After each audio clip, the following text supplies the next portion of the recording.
this is a message. Thank you very much. It's not going to be shared wide and far. It's just sort of within our circles.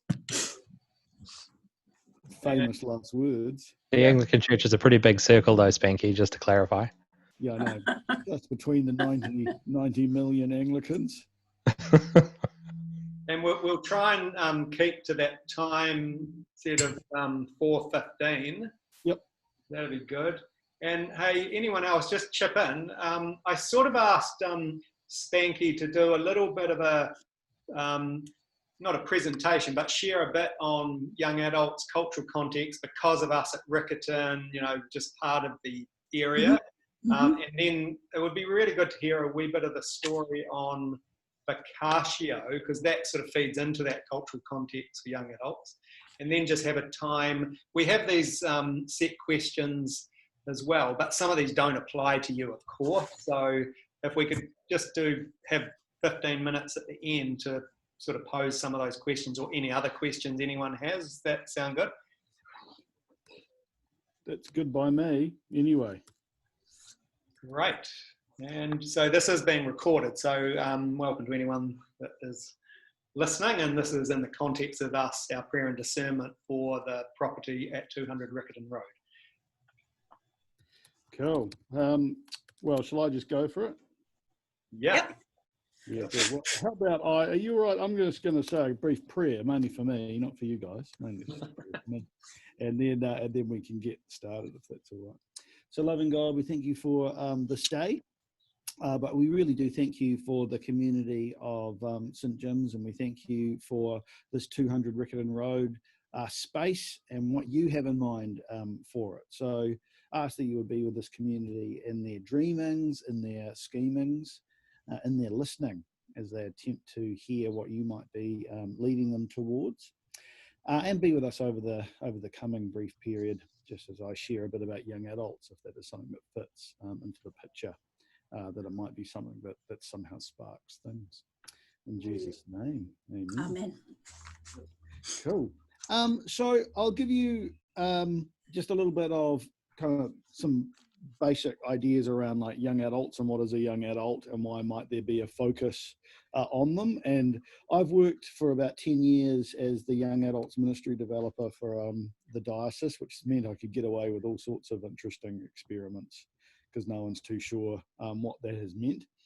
But probably about 10 years ago, I would have been one of the only or the first people sort of in a young adults ministry role. And so what we've seen is that over the last 10 years, it's become a more and more common role, both appointed by churches and by dioceses or head offices. And so you'd have to say that there's a bit of a discernment going on, that it's started to be seen as a key life stage that we need to understand. I don't think young adults existed, a bit like teenagers didn't exist at some point, and then at some point they did.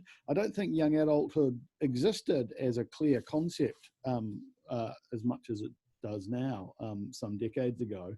And I think partly it's probably because young adulthood used to last maybe 2 or 3 years. It used to be this period between maybe when you would leave school and before you perhaps got married or you moved into your regular vocational space.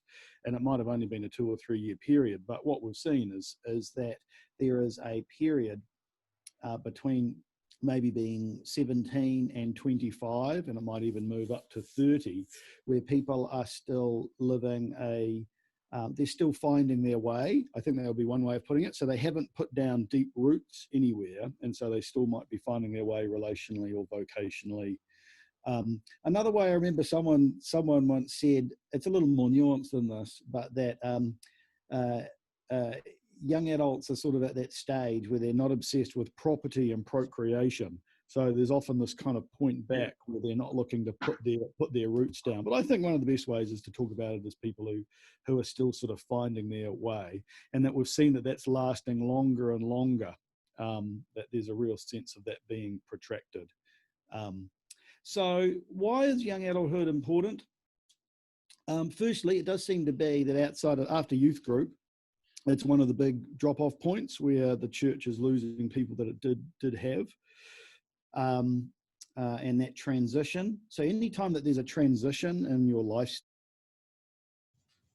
stage, you're very vulnerable to falling off the wagon, and also you're also in some ways a bit more open to getting on the wagon. So young adulthood is a time when people have left high school and they might be leaving cities to go and study, or they're just their world is changing.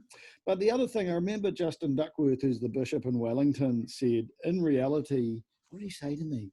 He said, whenever we talk about youth ministry, what we're really talking about is young adult ministry, because it's really about getting the leaders. If we don't have youth leaders, it's really hard to have a youth group. And actually youth groups are a way to keep young adults engaged in ministry and in faith. So he put like a real emphasis on the importance that young adults have of leadership. And I guess that's because young adults have energy. They may not always have loads of wisdom or expertise, but they have a lot of energy, a lot of idealism, a lot of enthusiasm. And so they're quite an important piece in things. And so we have seen that they've been, young adults have just become increasingly very difficult age group for people to hold on to. I guess if you look at what are some of the things that are changing for a young adult, firstly, they're beginning to individuate often from their family. So the influence of their parents is changing, even though it's funny because a lot of young adults are moving out of home later and later. So there's this odd story where a lot of them are still sticking around, sometimes to 25, 26, but they are beginning to individuate financially. They're starting to think for themselves. They're starting to find their own moral compasses. They're also experiencing new freedoms where no one's telling them what to do anymore. And that actually some of the stuff that may have served them from their family, now they're actually starting to say, what am I interested in and what do I want to pursue? So I think this age group's always been a time when maybe people have, if they have been involved with church, might pull away, but that in past we've often seen them then come back, maybe when they have families or a few years later. But what has kind of occurred over the last 30 or 40 years is they just haven't come back, or they're leaving their run very, very late, until they're 80 or 90 when they might come back. Yeah. So that's sort of what's going on in terms of that young adult space. So I've been working in that for the last 10 years, trying to sort of help with that.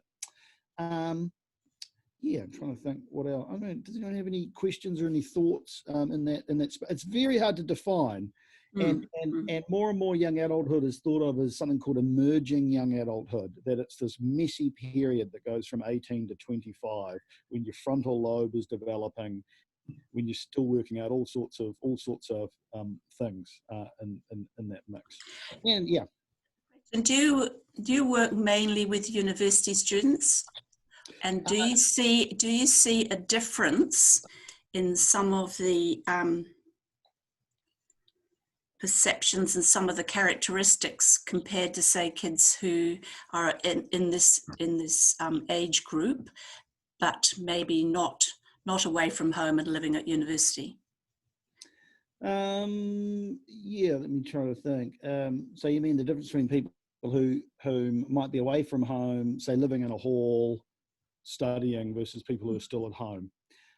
Well, yeah, so this is the funny, I guess one of the funny things. Perhaps people who are at university, who are students who've made some choices away from home, maybe they're flatting, maybe they're in a hall of residence, yeah, versus someone who is similar age group, but is maybe working or maybe part-time study or who knows what.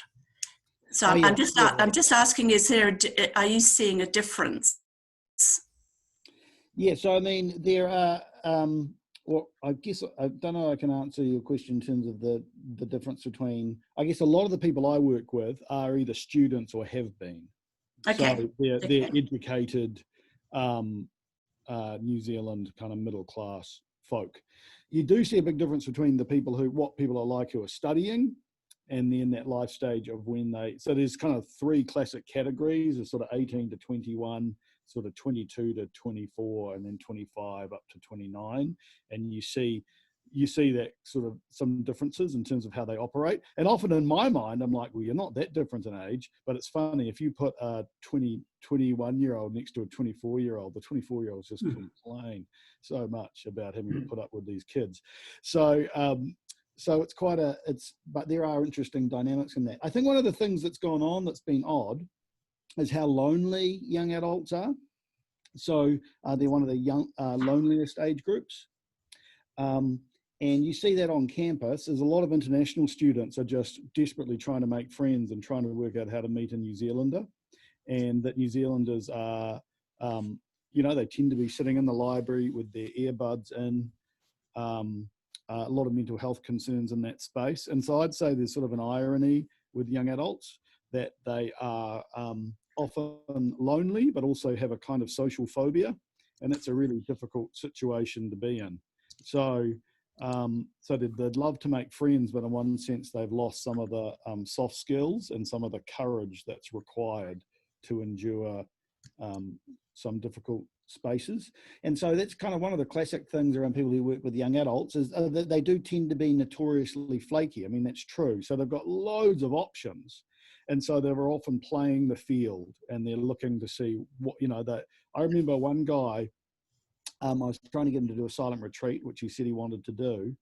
And I gave him, I think, 2 weeks notice. And he said, you haven't given me enough notice. And then I gave him 2 months notice. And he said, oh, that's too much notice. Something better might come along.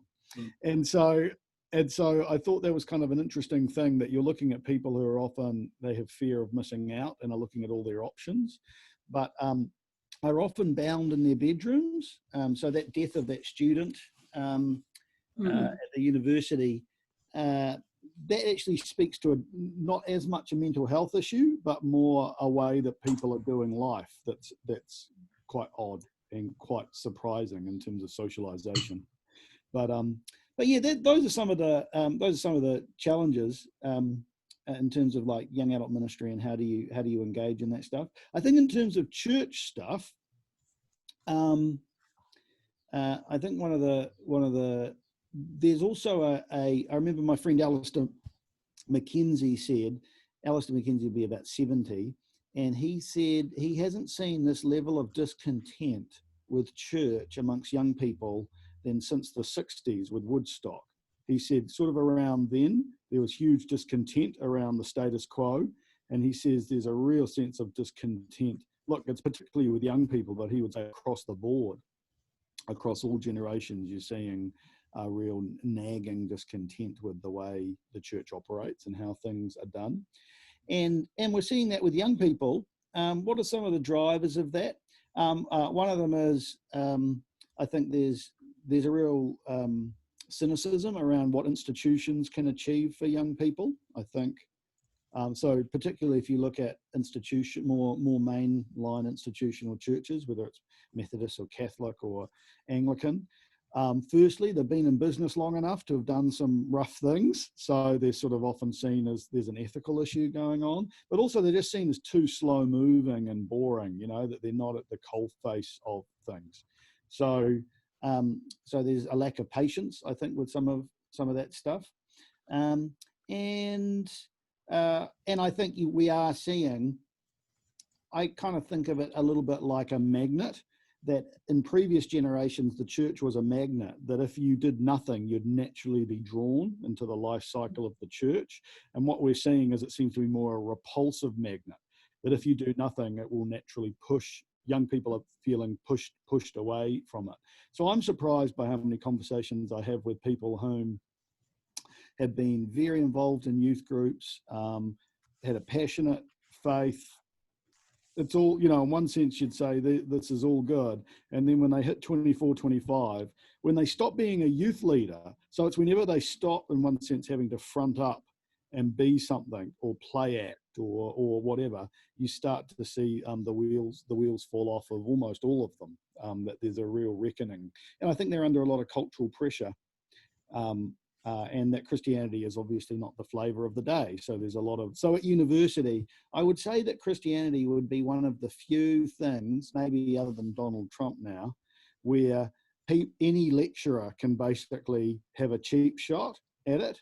And it's not their area of expertise. Normally you should only speak on something if it's your area of expertise. But I've heard just infinite stories of students where there's sort of a deriding comment about Christianity and colonization that said, and then sort of they move on. But you can sort of see for this generation, there's real questions coming up around the history of Christianity in this country and how that fits with colonization and how Maori have done, and all of those things. So there's sort of a bit of a mess there that's being worked through. So yeah. Any other, I don't know, any thoughts or any questions in that? Yeah, I did have one question, Spanky, about just sort of pulling away from the church sort of cultural shift and things. But what are some of the, I just typed that question in the chat, but what are some of the greatest needs in this culture and society that you've come across? Like, you have touched on some of those, specifically around young adults. I would say I have everything in my back pocket. I think I've seen 3 needs that come to mind, and these are big, broad categories of need. Yeah. So one is to do with emotional health and the interior life, and do I like myself, and am I okay, and am I precious or of worth? And so that's all bound up in the complex issues around suicide and around anxiety and around depression. And whenever we say that there's a mental health epidemic, there is kind of a sense where there's still a great mystery attached to why has it gone so rough. So I think that's one big question around a person's interior life. Yeah. I'd say that there's an outward challenge around how do we relate to others, so community. So a real desperate, like, people are lonely, as I said, but they don't know how to relate to each other. They don't even know where to find community or how to do it. In one sense, people are desperate for community, but once they get it, they tend to critique it. And so one of my favorite quotes is that our desire for community is trumped only by our commitment to autonomy, so that people are so committed to being autonomous and having their own desires met, that as much as they say they want community, it always has to be on their own terms, and community simply doesn't work like that. And so that's a big part, I think, is Christians can help people to know that they're loved. That's the interior piece. I also think Christians could be the experts in how do we begin to be humans together.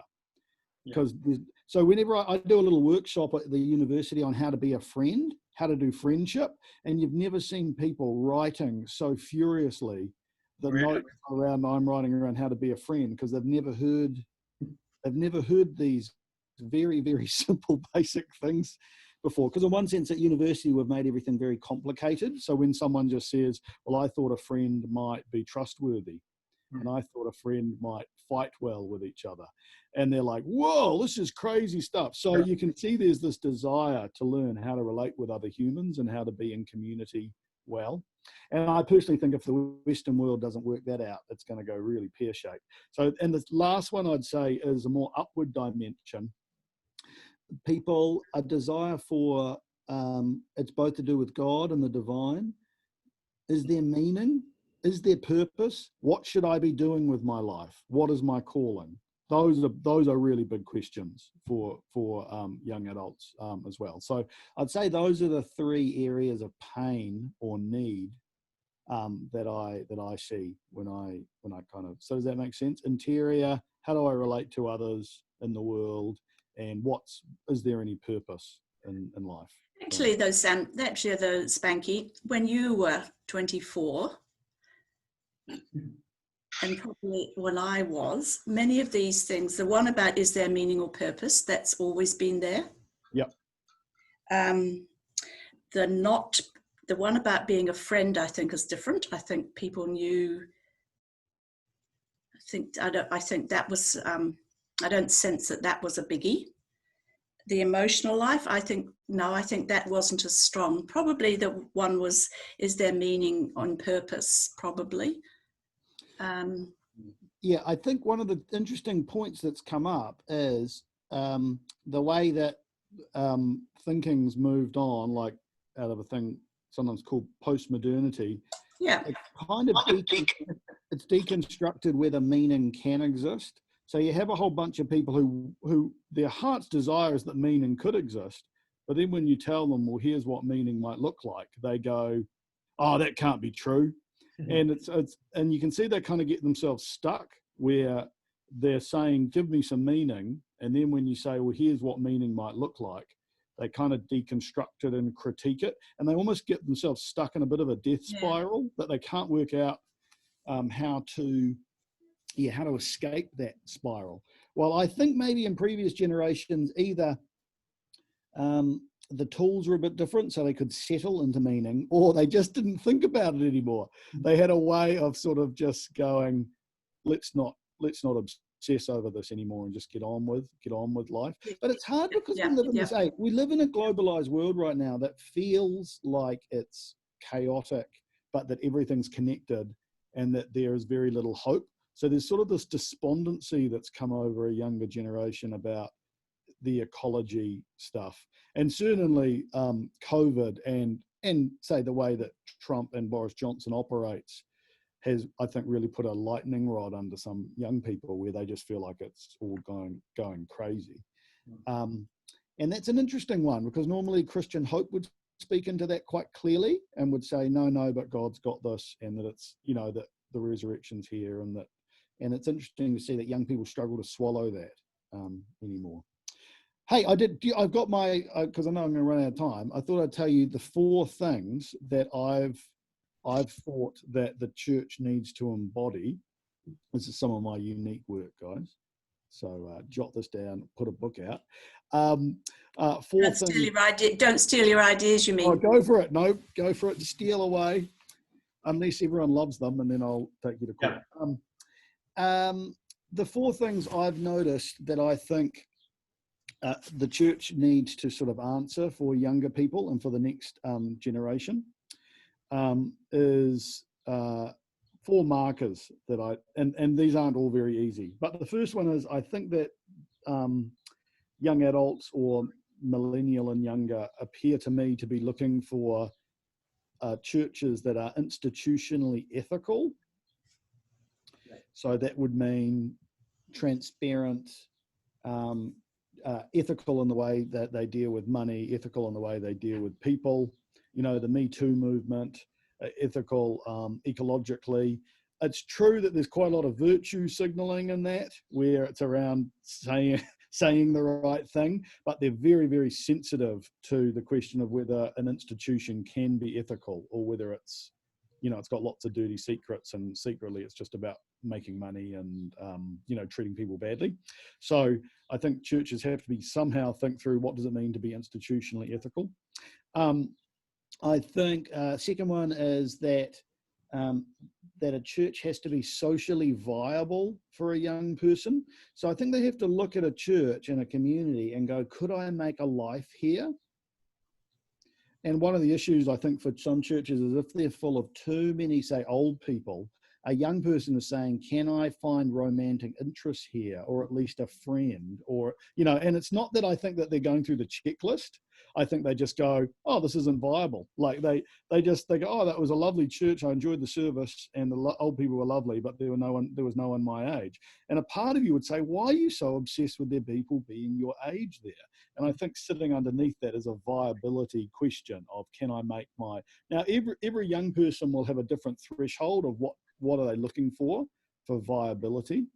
But I think that's one part. So when you look at some of those bigger churches, there's just lots of options. So there's lots of ways that people go, I could make a life here and can make this work. The third thing is, I think that people are looking for a faith that is personally effective. Will it make my life, and this sounds quite crass, but it's like, will it make my life better? Like, will my life be better off for being, say, so in our community, the daily prayer that I do, or or the blessing people that I do? Is this somehow actually going to make my life? I've got lots of struggles in my life. Will this Christian faith somehow address those struggles or not? And then the last one, which I've found the hardest, is a faith that's intellectually plausible, where they go, oh yeah, I think that could make sense. This makes sense of the reality I'm in. And it kind of intellectually holds together. And I think one of the challenges that we've had is in some bygone era, I'm guessing that some people found that all 4 of those could be answered. I think in recent times, some people have discovered that none of those are being answered by a church. And if you've got nothing to hold on to, there's nothing that keeps you there. So those are sort of the 4 markers that I often am running through my head. Am I signaling, are we serious about being institutionally ethical? Am I helping this to be a socially viable space? Is this something that offers something that's personally effective for these people? And am I also trying to engage in some way with how this is intellectually plausible and can start to make sense? So there's those 4 things. Right. I know you, I think you sort of had a bit of a poll of Vocats recently about a few things, and something came up as the number 1. Do you remember what that was? Let me try to think. Oh, is this around... Can you prompt me a bit more? Do you know what? I think sort of theology came out as something reasonably high. I can't remember what the... Oh, yeah, that's totally right. Oh, no, that was right. This was with our spiritual directors. Yeah, I'm just thinking of that about the having a faith that's intellectually plausible, or around that in theology. Yeah. I think one of the things, we have a bunch of, in our Vocatio community, which has about 50 young adults who are out of church people, and they've committed to, a lot of them are agnostic, or it's very much a mission community. So we're kind of engaging in what it looks like to dance with them on their terms. And they have a spiritual direction session. So they all get assigned a more mature spiritual companion that meets up with them for an hour once a month. And so they were feeding back what were the kinds of questions that their young people that they were assigned were asking and wrestling with. And I was quite surprised by some of the responses, because mental health featured quite low on that, and sexuality didn't feature super high, and even relationships didn't feature super high. But some intellectual questions around theology did feature quite high, which was the opposite of what I would have expected. And I think what kind of came out of that was a feeling that the kind of God that people talk about when they were young was, I think the word was, there was an incongruity between that and what they experienced in real life. They were really struggling to work out how the God that they'd learned about, whether it was in youth group or in church, how did that actually relate to how life really worked for them. And so I guess that in some ways that's both to do with my thing around being intellectually plausible, because you can see how that chips away, that if you feel like to go to church, you have to sort of hold your mouth a certain way and kind of drink the Kool-Aid, as we might say. But that when you get out in the real world, you go, that doesn't fit. But I also think it fits with kind of the question of, is this making my life better? Like, are we actually helping the gospel connect with them where they're actually at? So that's why a lot of the stuff that we do with Vocatio is around vocation and trying to help people understand how God might have made them and their particular calling and whatnot, because vocation is about getting actually out, what are they doing with all of their lives, and we're trying to help form a discipleship or a spirituality that meets them in their, whether they're a lawyer or whether they're a mother, whatever they're doing, there's a sense where we're wanting faith not to be locked up to a 1.5 hour service, but we're trying to get it so that it has to hit the ground with them wherever they are in their everyday life. So most of these students or not? No, maybe a quarter would be students. I'd say a quarter would be students and 3/4 would be in the workforce. Yeah. And I guess the community that we've been doing for the last 3 years, the Vocatio one, it was a surprise. It's sort of very much an experimental community, because what we did is, rather than focus though on intellectual stuff, so normally what happens when young adult groups are a bit angsty, they say, we really want to get together and talk about the big issues. So then often we do these little big issue discussions. We didn't do that. We in some ways we've got a whole bunch of really smart people, but for the first couple of years, we don't go near almost any intellectual issues. And it's all about them committing to 4 spiritual practices. And that practice is that they pray every day, that they bless a neighbor once a week, an intentional act of blessing, that they have spiritual direction once a month, and that they have a 24-hour Sabbath once a week. And so our whole line is, if you're committed to this, you're almost guaranteed to not burn out, and it will make your life better. And that even if you don't believe in God, we'll help you to find a way to pray. You know, it's all kind of contradictory and crazy, but we're like, no, we really actually think prayer will benefit your life, and that a 24-hour rest will benefit your life. So we kind of push really hard into that space. And so the community is based around, it only goes for 9 months at a time. So that's one of the things, is that because of commitment phobia, we often talk around things needing to bend, have a beginning and an end. And so our thing has a beginning and an end, otherwise they get all panicked and freaked out. But basically they form community together around striving to do these practices. And so what actually occurs is, because they find it very challenging to do these practices, and they come to resent them and get quite angry at us about them. But what happens is they kind of start to have they're on a shared journey or a shared challenge. And out of that, they start to form a really strong sense of community and brotherhood, because they're there cheering for each other, rather than a bunch of people in a room thinking about an abstract topic. It's a very embodied, does that make sense? It's this real life kind of, we're really trying to do something here. And that makes for an entirely different kind of conversation. And so that's what we've done. And it's really, it's really hard going, but at the same time, we're seeing an ability to engage in people who haven't been able to engage in regular church life, and lots of good news that comes out of it. So do you think, I think one of the challenges, oh yeah, you go. So do you think that's why, because of the practices you've just described, do you think that's why when they were asked about the number one question, it was a question about the gap that you're not doing? Yeah, so I think so. I think partly it's because the spiritual companions, that's naturally the kinds of conversations they're having with them. You know, they're not counselors, so they're not bringing up mental health questions. They're not so they are people who are trying to help them see where God is at. But in one sense, I think that's true as well. We are creating a kind of positive pressure so that they're beginning to beg for the answer. You know, they're beginning to beg for these things, because they're going, when is it going to happen? When's it going to come up? So yeah, I think that's part of it, is because we almost intentionally have a vacuum in that space. So I've got another question, if I may. Yeah, go for it. Either the ones you've been talking about, your young adults, or Vocatio, I don't mind which or both. How many of those people that you have been working with are Asian versus born in New Zealand? Oh yeah, so I'd say, and I think all of the people we deal with in Vocatio, I would think are New Zealand born.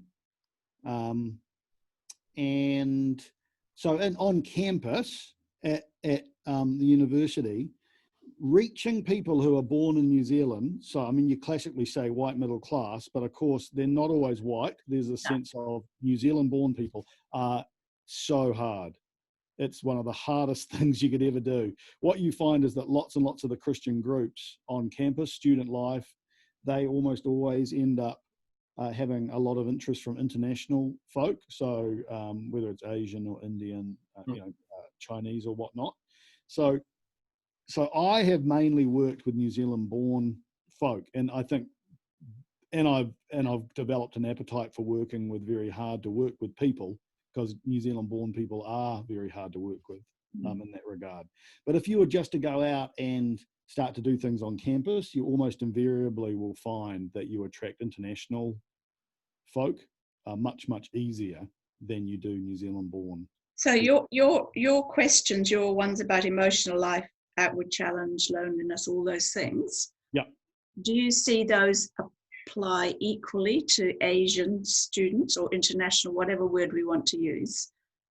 And the reason why I'm asking this is because Riccarton has a very significant Asian population, and so part of our ministry there, we will be thinking about that segment. Yeah, what I do know is that there's a big divide between, say, what they call Kiwi-born Chinese and Chinese. I think that's how they talk about it. And that, yeah, in one sense, I don't entirely understand the reference points of Chinese. It's different. But what you see then is, though, if they come and settle to New Zealand, their kids are behaving in this different way than they do, and they don't understand each other. So that's why quite a lot of Chinese churches have to have a Kiwi-born Chinese community and a Chinese community, because they sort of are quite confused by each other's reference points. So I would say those three things I'm marking out, you're going to see to some extent in any culture who's born in New Zealand. So they might be just first generation. So, you know, it depends on, but if we mean by immigrant, you know, people who this is their, you know, they've been in New Zealand for 1 year or 10 years, I don't necessarily think so. No, I think, but you see that international students are just like, where do you meet people around here? You know, they just are flabbergasted by how hard it is to make friends and how hard it is to connect. And I think one of the reasons it's hard to connect with New Zealand is because of those three things I named, that, you know, it's a different reference point. So that's one of the interesting things, is even though there might be a lot of, like, my daughter goes to Ilam School, and I think that's the most culturally diverse school in New Zealand. So it's got, you know, it's crazy. You know, there's just so many different cultures going on, and I think within that there's going to be a huge diversity of both second generation and first generation cultures and how they interact and relate. But if you like, there's a thing called Operation Friendship, which is a university ministry which gathers up all the international students and introduces them to pavlova and you know, going to Marae visits, and they get 50 to 150 people sign up every year, because the international students are like, yeah, well, how do we get into a New Zealand home? So there's this real openness from internationals, and I think often they have to make friends with each other because they found it so hard to make friends with New Zealand people. But that when you see them have children, those children, of course, behave much more like New Zealand. Well, they are New Zealand born. They behave, like us again. And so that becomes quite a complicated dynamic in that. Yeah, I think in Riccarton, I think it's 28% of were not born in New Zealand, so it is quite a high percentage of what you would call your first generations. Yeah. And so there's some things that are harder about that. I get that those cultures sometimes can lock in, and it's hard to, you know, they create their own ecosystem.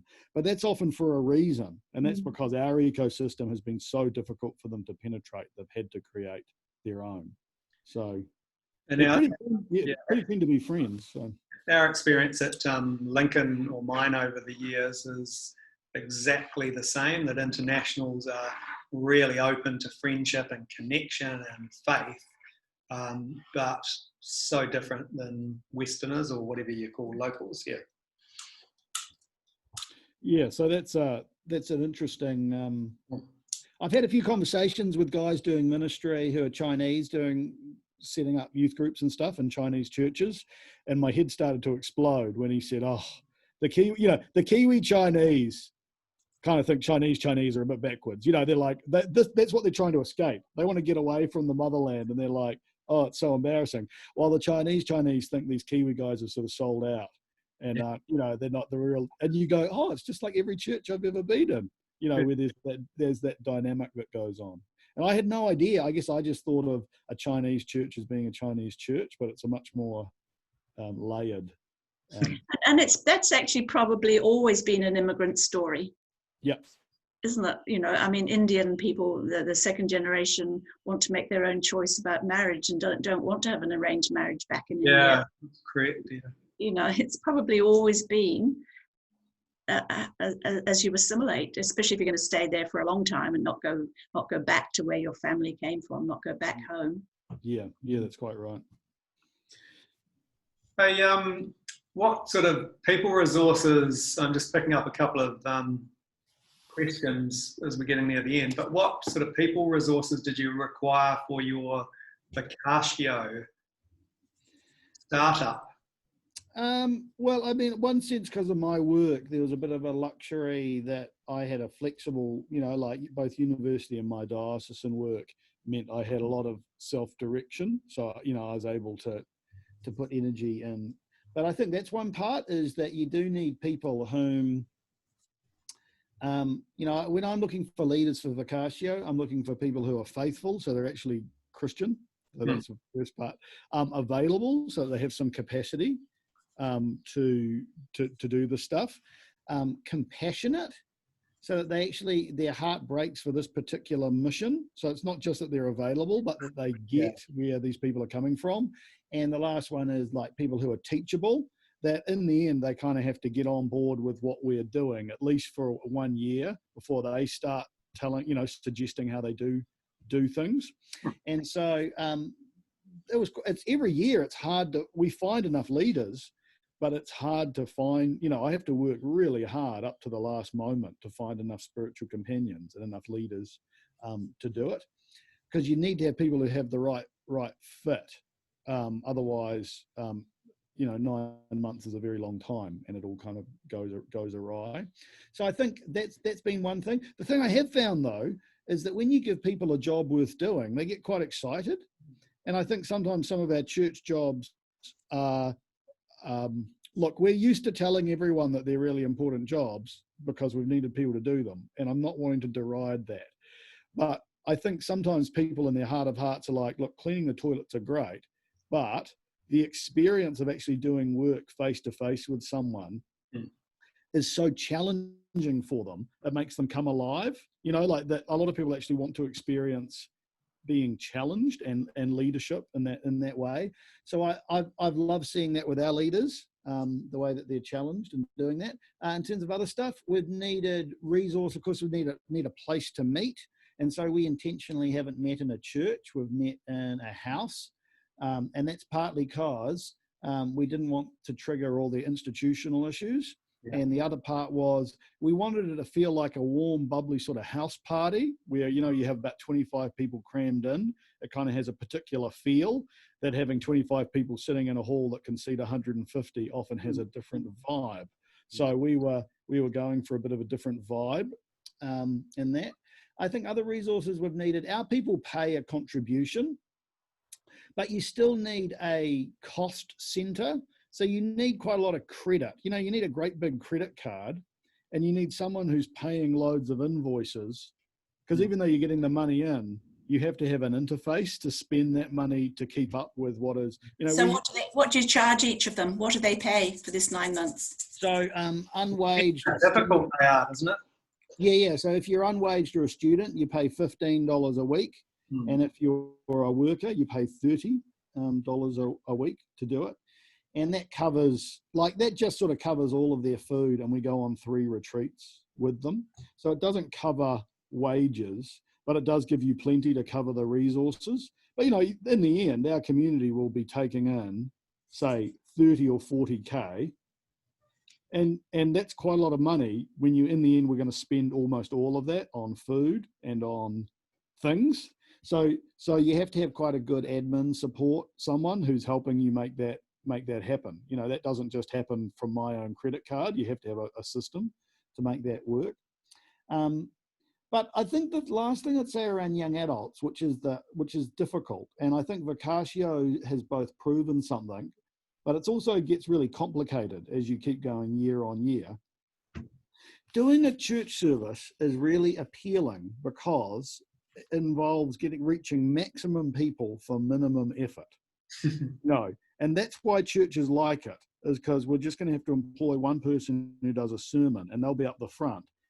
and we might even be able to get 200 people in, and it's a really attractive prospect, like, because it's got such good economies of scale. The problem we've got is that most young adults I know are just demanding. So they want, in terms of discipleship, they want a lot more face time. They need a lot more accountability. I remember talking to Chris Clark, who ran World Vision, and he said, when you talk to, say, a Gen Xer, and you say, how often do you want to check in? They'll say, oh, once a month is plenty. And he said, when you ask a millennial, well, how often do you want to check in? They'll say, well, how often are you willing to check in? Do you want to do it daily or weekly? And so, and there's just there's a much more of a desire for a relationship, and it's much more hungry for, in some ways, what might be the same results. So, I mean, another example, yeah. And also that younger folk don't give as much as older folk do either. So the whole economy of things has changed around how millennials. You mean give money, or you mean give resources? Yeah, giving financially. So I remember someone said that for every baby boomer that passes this mortal coil, you need 6 millennials to replace them, like in terms of giving trends. So there's just a real they're a different beast.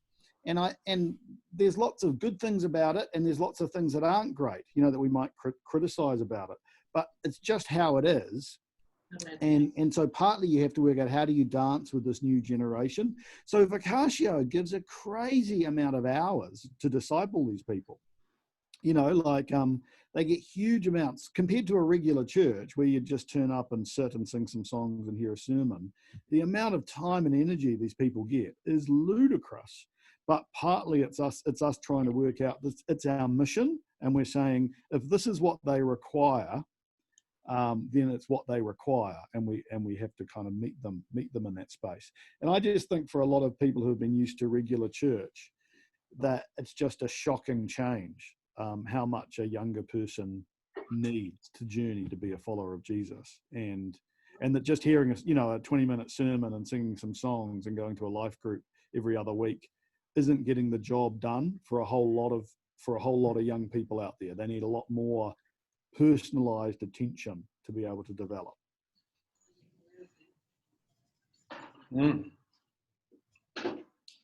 Well, it's 4:15, so you probably have enough.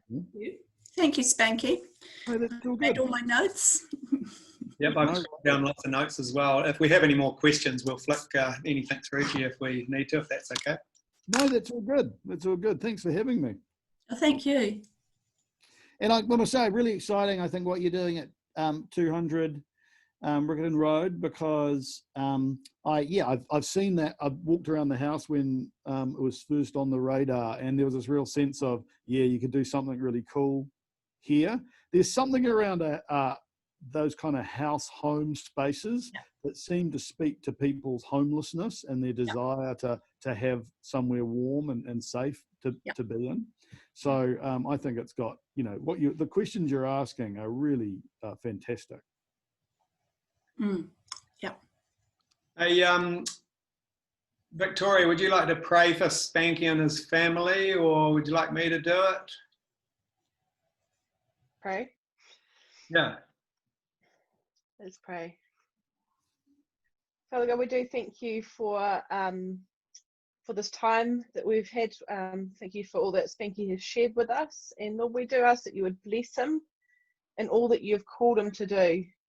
We ask for your blessing on his family and his relationships, and just in all aspects of life, Lord. Just pour out your abundance on Spanky and continue to inspire him, to give him wisdom and to guide him in the ways of your kingdom, Lord.